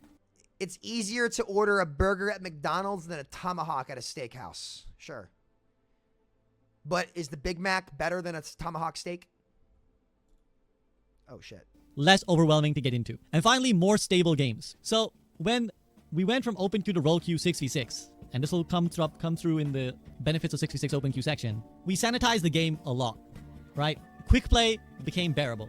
And again, I will elaborate on that in a second. But for the same way, 5v5 stabilizes the game a lot, right? Like, you will get more games that are winnable and playable than you won't. when 6v6 open queue. Okay. Why are we talking about more Steamrolls in 5v5 if the games are more stable? They're not. They're not. Low SR players have to counter swap now, and they didn't have to previously. The games aren't more stable. They're more lopsided. That this has been unanimously talked about with the matchmaker and Steamrolls in 5v5 numerous times. Numerous times this has been talked about. So which one is it? The only side of the argument, I'm not calling SVB out on this, the 5v5ers do it all the time too. They try to cherry pick, right? On the 6v6 side of things, everything's been constant about the points that we make. We acknowledge the shortcomings 100% with double shield and that stuff, right? Potentially Q times. But with 5v5, they'll try to pick and choose, right? Is the game more stable or are there more Steamrolls? Which one is it, right? And they'll try to pick and choose. No. The game is not more stable. There's more Steamrolls. There's more counterpicking. And this used to not happen for your average player. But now it does. You will get, even when your tank is being hard countered, it's much more likely that you might win than when your tank was picking the wrong 2 tanks. No, it wasn't. Right 2 tanks. Were tank synergies played in low SR? No, never. They never were. The meta tanks were never picked in low SR. Ever. They would pick Rein Zarya and peak double shield. Never. That is wrong. No. Again, because they'll say, oh, when you're actually executing, the tank synergies were too good. Plat, diamond, gold, silver, and bronzes were never executing because they're bad. Newsflash. The average player base is bad. They just want to pick their favorite heroes and play them, right? But now, as I talked about earlier as to why there are more Steamrolls and why the counter swapping is more prevalent in this game, because counter swapping now applies at the skill floor because abilities and matchups that were favorable are stronger at their base rather than their ceiling. It applies it to every rank. No tank in low rank was ever executing. Stop saying it. Stop lying. You know what? NDA creators, stop lying. Stop lying through your teeth. Y'all are lying through your goddamn teeth. Put this on Twitter. Every single one of you who says that are lying through their teeth. You either are misinformed or you're lying. I'll say it for what it is. That is bullshit. That is absolute bullshit. And there is no one else in this community who has the balls to tell you guys and call you out on your shit. I'm perfectly happy to have this conversation with anybody and for people to have their opinions. That's fine. But you guys have got to stop fucking lying about things that aren't true. You have to stop. Stop it. It's not going to make the game better just because you guys get invited to BlizzCon. It's not. It won't. The devs are not going to start getting their profits because y'all lied to them and spread misinformation. They're not. They're going to do it because they actually reach out to the casual player and make the experience better. No casual player ever were doing OP tank synergies. They suck their plat. They can't execute. I'm so goddamn sick of 5v5ers lying through their teeth. And it's not SVB. He's playing devil's advocate here. It's not SVB. I'm not saying it's SVB. To be crystal clear with you guys, I'm not saying it's SVB. But the people who are defending 5v5 are saying this nonsense. They are gaslighting you. If the tank synergies were so OP, why was Double Shield never played in Plat? So did casual players execute on tank synergy, yes or no? And the answer is no. They didn't. They never did. Complete malarkey. But now, because the counter swaps happen at the skill floor, they happen more in 5v5 than they ever did in 6v6. Ever. I'm so sick of hearing this. I'm so sick of this gaslighting coming out from the NDA creators. Stop it. You're lying. You're lying through your teeth. And there's a reason why Hawk and I ate up Jake and Avril on that debate. And I'll say it. We ate them up. And you can read the comments. We ate them up. Because it's bullshit. And I love those guys too. I wish them the best. All we want is for the game to succeed. But if we can't start being honest about what was actually happening, the game can't improve. It'll be the same echo chamber that fucked Overwatch 1. And I'm tired of seeing that. I'm tired of it. It's bullshit. And none of you have the balls to say it for what it is. And the more time we waste spitting nonsense, the worse the franchise is going to be. And you know what? The average gamer out there has noticed that. That's why Overwatch 2 flopped. They're not dumb. They're not dumb. Stop it. Stop it. I love you guys. Please fucking stop it. You're not helping yourselves. You're hurting yourselves. I'm so sick of it. So there's that stability. Like, more players in the lobby have more agency, as I said, with the DPS players and the support players having more agency to win their own games. That also means that the game isn't so heavily dependent on what comp you're running. That's actually another benefit. It's not that compositions don't matter in Overwatch 2. They definitely do, but less so than in... If compositions don't matter as much, why, SVB, were we on Group Up talking about counter-swapping being a problem? If they don't matter, why did we all unanimously agree and acknowledge the counter-swapping problem that was never in Overwatch 1? Which one is it? Which one is it? I know the answer. You know the answer. Because we talk about it on Group Up. Flats and all the tank players talk about it on Group Up. We all know the answer. The proof is in the pudding. Comps matter more in 5v5 than they did in 6v6. For all the reasons I listed previously. That is why you see way more reward for counterpicking in this game than you did in the previous game. And it takes the agency away from the player and puts it on the game. And the game forces the player to make the optimal pick instead of letting them do it organically themselves. That is a worse experience for casuals. Stop. Greetings. It's not hypocrisy. It's wrong. It's not hypocrisy. Again, he's arguing devil's advocate. It's not him being a hypocrite. There are some people who are hypocrites about it. That's an insane amount of cap. I remember the 6v6 balance discussions back then, and we always said low ranks weren't the players affected. Exactly. Again, this is not hypocrisy from SVB. He's mouthpiecing what all the 5v5ers who are hypocrites are saying. None of them are going to admit it. Because I'm telling you. You know what? I'm going to say it. Should I say it? I don't know what Blizzard told you guys at the Creator Summit. I wasn't there. I know it was something. And that's fine. I don't know what the reasons were. I don't know what it was. And you guys can keep that to yourselves. Totally fine. I don't want to throw anybody under the bus here. But don't come out and start lying to us about it. Don't do it. I know something was said. I was told. I don't care what it was. You guys do your thing. I'm sure there's a reason. I trust you guys to figure it out because this new Team 4 has been great and I wish them the best of luck in the world.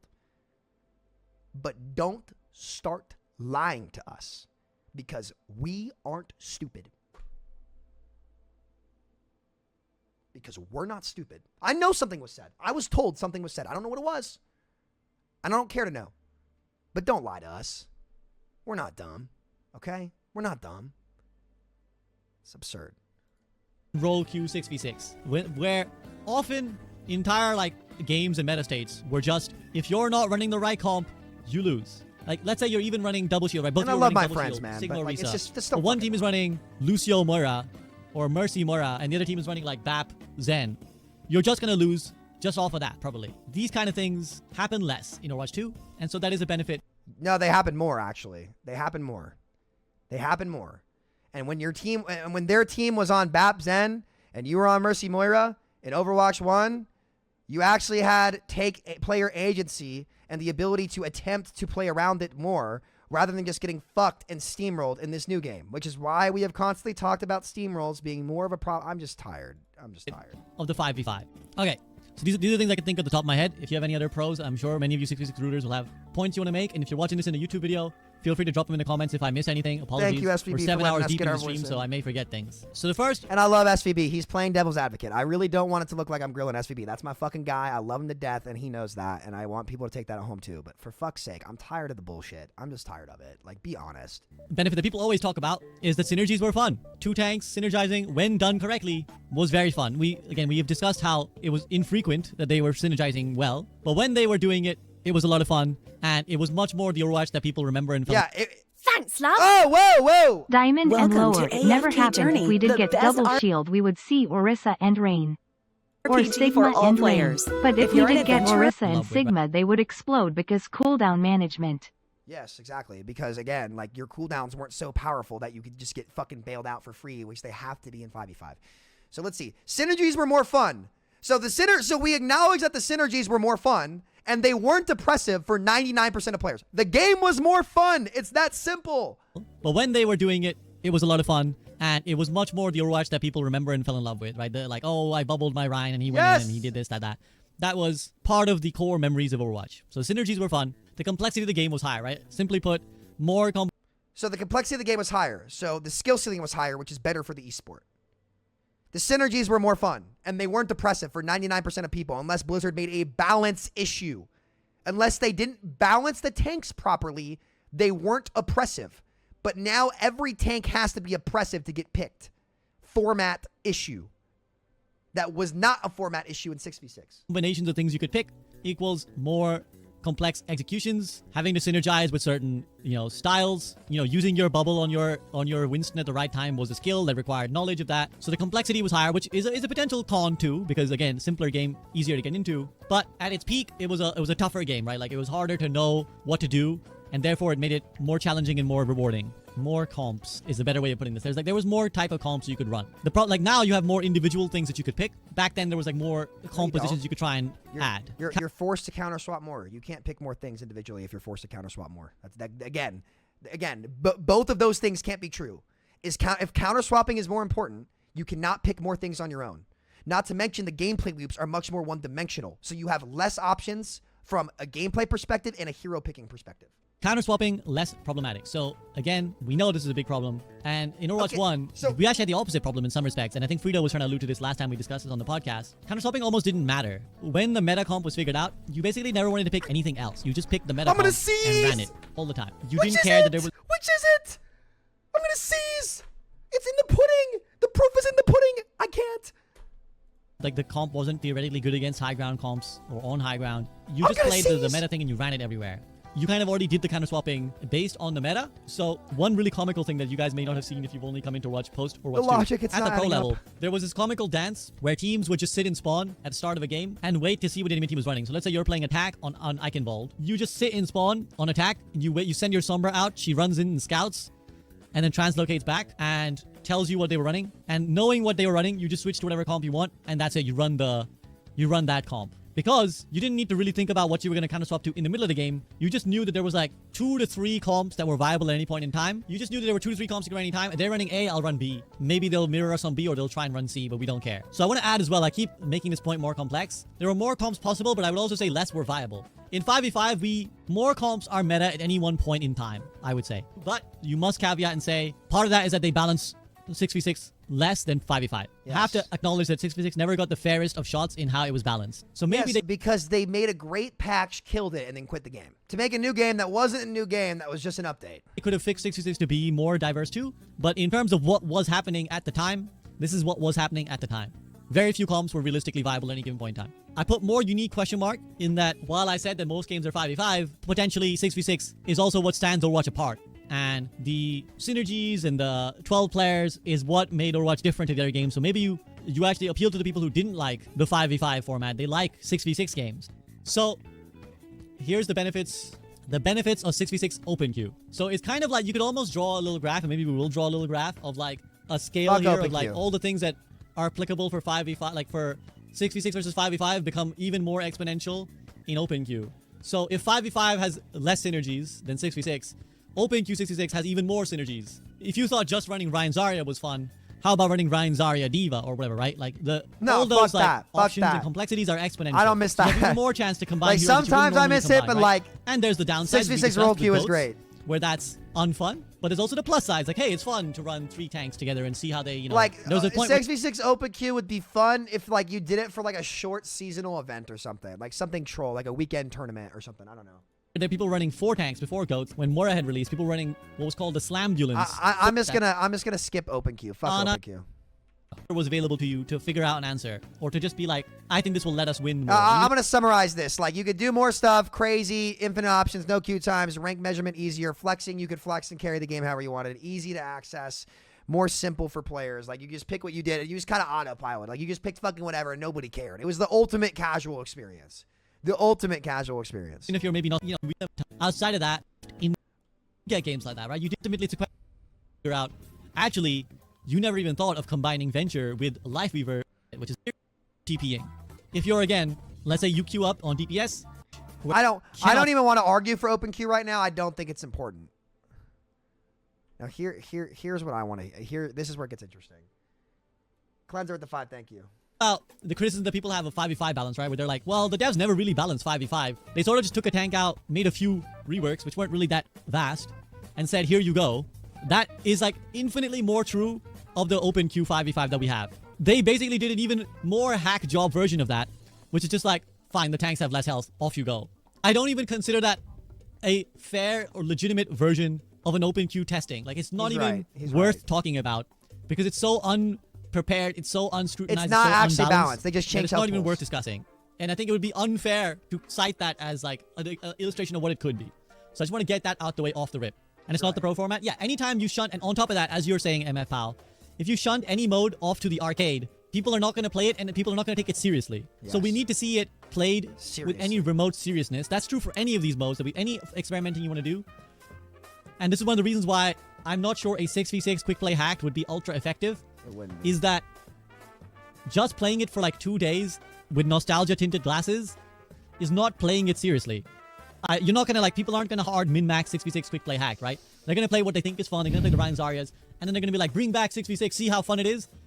In truth, nothing can be fairly. For the record, I actually do think Blizzard could do both 5v5 and 6v6 at times. Like, there's no reason like they can't shake up the game and have a couple seasons of 6v6 and then like have a season of 5v5. Like, they can do both. Like, you're not boxed in to just do one thing. I just wish that 6v6 roll lock, like, if 6v6 roll lock is going to fail, if it's going to fail, it will be because of queue times. That will be why it fails. 100%. The queue times argument really is the only argument that I think 5v5 has to stand on, genuinely. And I admit that. I've admitted that the whole time, right? But there were times where queue times were shown to be great when the game was actually fun and balanced well. That's the reality, right? That's the reality. And the queue times really only hurt high-level players. And the main reason why I'm saying it now is because my queue times right now are just as bad as they were in Overwatch 1. They're just as bad. You guys see my streams. 5 to 10 minute queues with the occasional 2-minute queue. I have to play on alts every day because I literally cannot queue on my main. Right? It's the same problem. So if it's going to be the same problem, I'd rather it be in a format that has more to do with more fun and a higher ceiling. That's just me personally.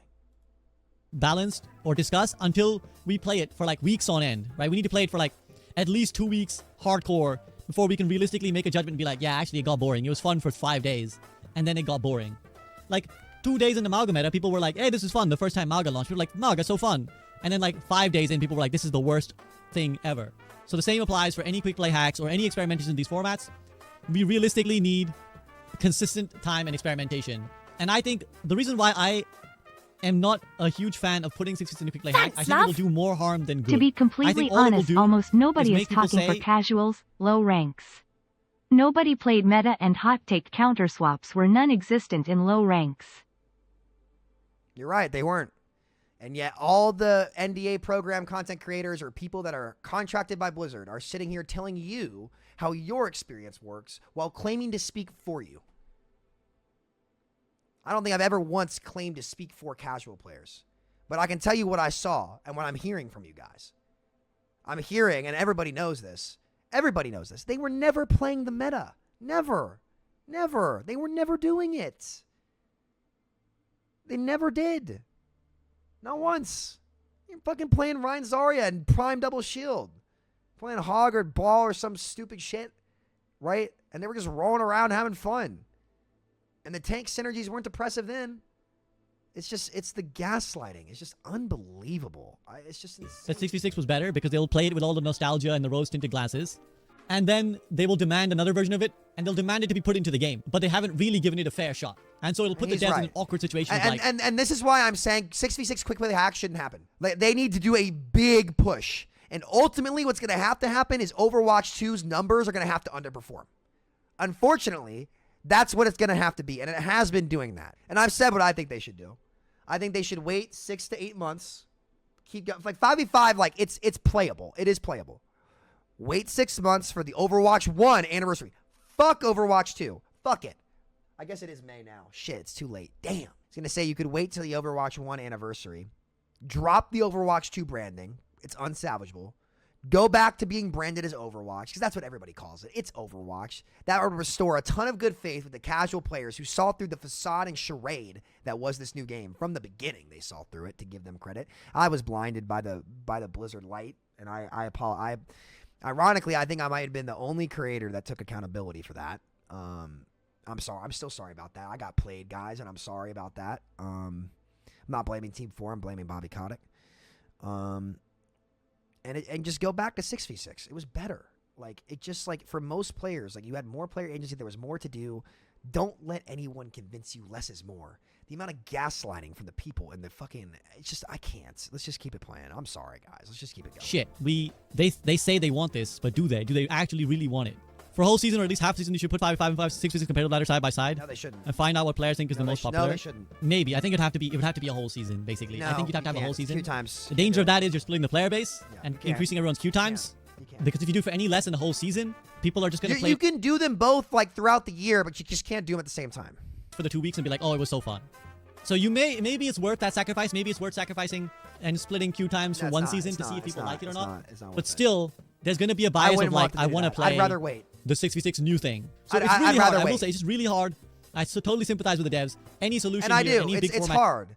It's hard. They walked themselves into a corner with 5v5 that they admitted when they announced it they didn't know how to solve. And the VODs are there. And now they're stuck. I think outside of gameplay, like, again, like just the rebranding could help them a lot. Like, let this team define themselves as a new team and create their own legacy. I think they have a better chance to do that in 6v6, but changes are going to have to be like a big cojones, giant balls call the devs will have to make and just be like, we're fucking putting it into the game. Like, they can put a quick play hack, but at some point they have to make a big call to be like, it is the only mode, seriously, that is the comp mode. Yes, it'll still be available somewhere, but this is the real mode now. As I said, I'm in favor of an open queue where 2 of each role is like max. So you cannot have more than max 2 tanks or 2 supports. I'm adding that purely because it's interesting. It simplifies the balance for the devs. They don't have to worry about 3 it's supports open queue with the the balance ease of 5v5. And it sanitizes how much they need to balance. Because if you have to balance for a potential of 3 tanks or 3 supports on top of each other, or even 3 DPS in some world, that can be problematic. It's still easier to facilitate. So that's why I'm going with that. But, you know, maybe someone wants to make an argument for full open queue. I'm not that person, but go ahead. I really want to see SVB explain this more, because there is promise with that, genuinely. I'd love to see what his brain comes up with. I love SVB. So. The other problems with it. Role distribution. We go back to the same problem of open queue.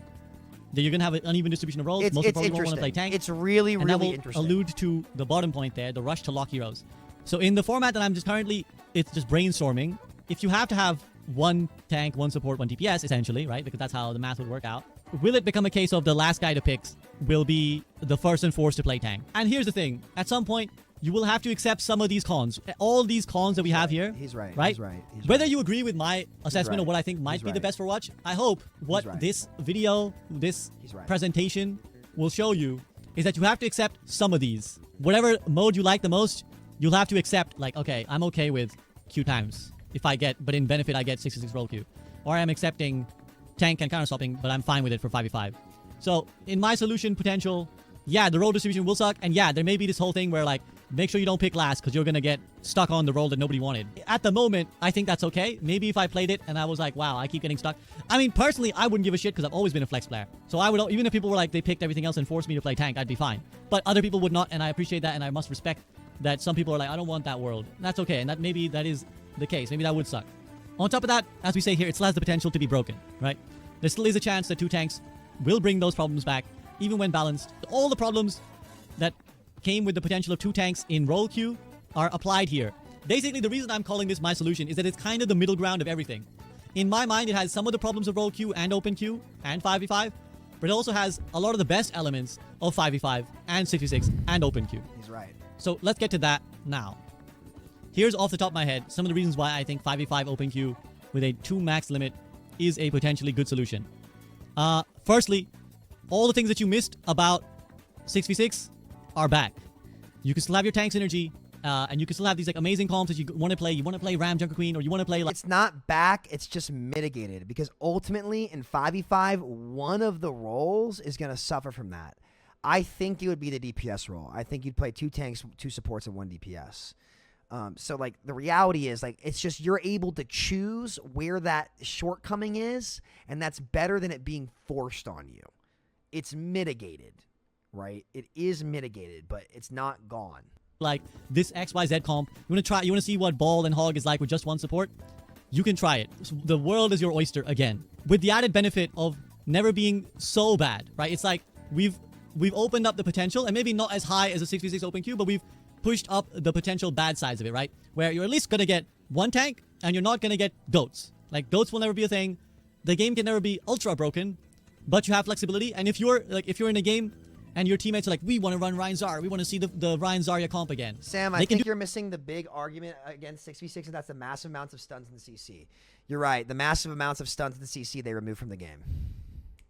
On the money. Do that. But if you enter a game where your tanks don't want to do that, or they don't want to play tank, you don't have the instant loss, right? You don't have the, like... So again, if you look back to Roll Q 222, you get your priority passing Hog player, the game might just be over. In this one, you get a situation where nobody really wants to play tank. 1 guy playing tank is not the end of the world. And here's the other benefit. In the 222 Roll Q, 2 people are forced to play tank, right? And that means Q times, and that also means reluctant tank players priority passing, right? The Ball Hogs. In this one, yes, potentially 1 person is forced to pick tank, but if the enemy team goes 2 tanks and you don't have 2, you are getting a benefit somewhere else. So they're running 2 tanks, but it comes at the cost of 1 DPS or 1 support, right? They're losing something. Unlike it's mitigated. In 6v6 or Roll Lock, you don't lose anything, right? You're running Sigma's Orisa, they're running Hog Ball. The double shielders are not, like, it doesn't cost them anything to run double shield, they're just running the better comp.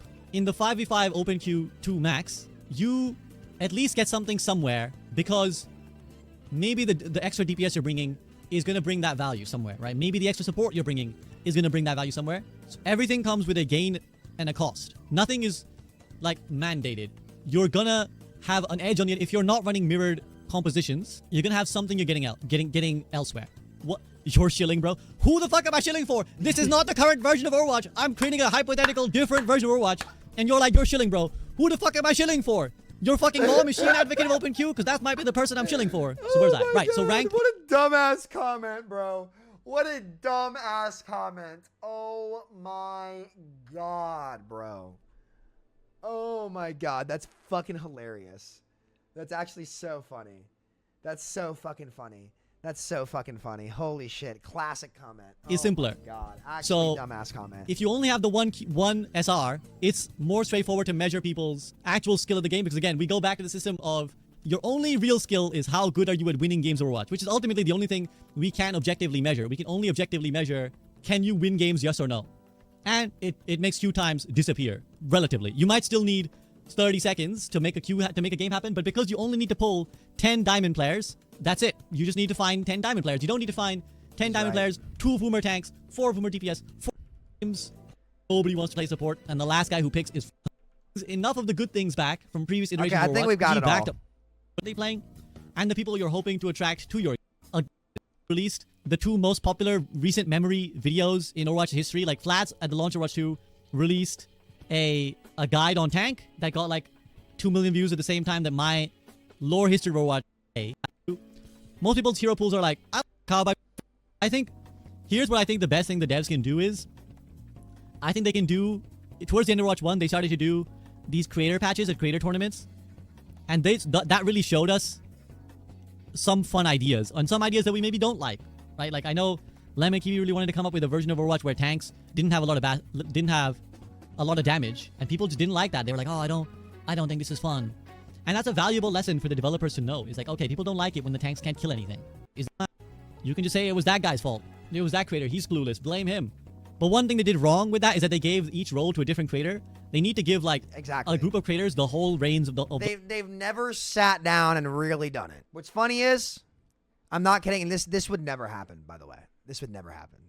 They don't have the kahunas to do this. If they really wanted to end the 6v6 5v5 discussion, they'd come to me and they'd come to Hawk and they would say, make a 6v6 patch. Could make it in 1 hour, not even. And it would be the best state Overwatch has ever been in. But they'll never do that. And I don't want them to. Like I'm done with it. Like I wish them the best. Seriously. Like I don't wish the team to fail. I don't wish my colleagues to fail. But guys, like it's just such a echo chamber. It's never gonna change. It's never gonna change. It never will. They won't ever do it. I mean, it's like, you know, it's frustrating. And this is why I've kind of checked out from being involved. It's like, dude, I've been right on this shit for 5 years. I have all the VODs. Everybody knows it. Like, all my big predictions have come true. Like, it's whatever at this point, man. You got to let them do their own thing, you know? But yeah, so, you know, this video is about what I thought it was. 5v5 riddled with double standards and hypocrisy. Not from SVB. Again, he's just saying what 5v5ers say. I've never, it's like the only time I've ever seen an argument be this dishonest is in politics, and there's a reason why. Because this whole situation is all fucking social politics. Is what it is. The 5v5ers refuse to be honest about the actual gameplay implications. And I think the first time that happened was in the Jake Iron debate, where apparently the conclusion that Jake came to is that he just doesn't care about tank players, which is the reality of what's happened. I'm glad that Iron was able to get that out. And again, I haven't watched the whole thing, so maybe I'm wrong. Those of you who watched it will have to get to it. But like, I've never seen so much gaslighting from people. It's embarrassing. It really is embarrassing. Like the people defending 5v5 consistently embarrass themselves with just like takes it wrong about the gameplay. And that's what's so irritating about this, is that we can't even be honest about what it is. It's always, oh, it's rose-tinted glasses. Oh, tank synergies were OP, but players in low ranks never played it. So were they actually OP? And counter swapping is more important now. It's like you will never get a consistent argument out of it, aside from the queue times, which do matter. The queue times, like, and I admit it, do matter. That's the crux of it. And the reason why nobody's going to talk about it is because you can't convince me that 5v5 was not a part of trying to make Overwatch 2 look like a new game when it wasn't. And if you take away 5v5, you take away the 2 from Overwatch 2, because the PvE is completely canceled. The PvE is gone.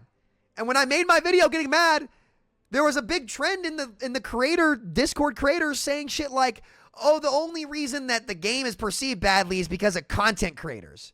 They're not actually canceling the PvE. What? Like, what are we talking about, guys? So dishonest. And that's a big reason why Blizzard is in this PR nightmare in Overwatch 2. I've been on the creator side of things, guys. I've seen the creator server. I got removed from the NDA program when I bought Mineplex. But then I just left the server in its entirety because it's a shit show. It's a giant shit show. And like, listen, I love my friends. I love them to death, for real. Like, seriously, I want to see them succeed. I want to see them get the bag. I'm not flaming any creators.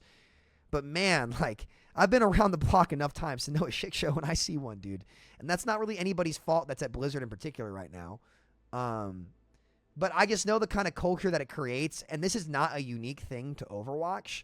This is everywhere in gaming, in the content creator era, where like, and really in business in general, where it's like, you know, you're less likely to get more opportunities from the business that you work for if you're not like kissing babies, shaking hands. Like, it's all social politics, right?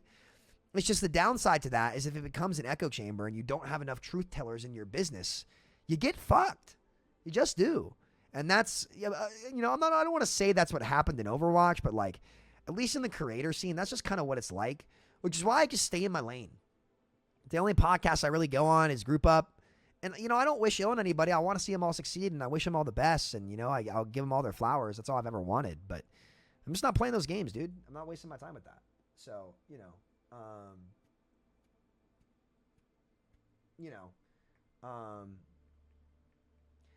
God, remember when all the nonsense was, well, PvE isn't really canceled. People lying if they're saying it's canceled, and now officially canceled. All the devs who worked on it have been fired.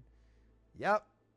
Like, you know, but, you know, we were lying for clearly saying that it's not coming out. And it's like, it's kind of fucked that the people who said that, the creators who said it was gone were lying, are the people that are getting, you know, shoot in and rewarded, and the people who are the truth tellers aren't. And unfortunately, that's why Overwatch 2's branding is just kind of permafucked, because until it actually gets back to truth telling, and then when it truly comes back to being about the game and encouraging that kind of stuff, I don't see it happening. I really don't. I wish him the best. I like Aaron. I like the team, but I've seen enough of things that have failed in this space to know better, I guess you could say, right? And I hope all my friends get the bag. You know, I do. I hope they do. I wish them the best. I love those guys. I'll always go to bat for them. Just for me personally, I'm sick of the lies, and we got to get back to truth telling, man. We got to get back to truth telling. This shit is absurd. So anyway, interesting video. Again, SVB just kind of mouthpiecing people's arguments. The 5v5 argument riddled with holes, riddled with problems that weren't in 6v6. While 6v6 really only had two issues. One issue, really. Bad balance, and that was it. Because the queue times were solvable when the roles were fun. And they were solved when the roles were fun. And Aaron acknowledged that when he just talked to Flats. So we'll see what Team 4 is cooking. They need to address this formally at some point. And I think they know they need to address it, which is why they aren't talking about it. And I hope they take their time to really sit down and evaluate it. And I pray to God, I'm begging you, I hope someone from Team 4 sees this. And I say this out of love, not out of hate.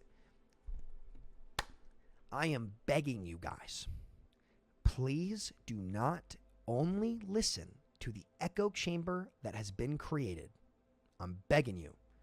The creators that you guys have around, that you're flying out, we're rating the PvE at like a fucking 6 out of 10. Are we for real? And I love them to death. I love them to death.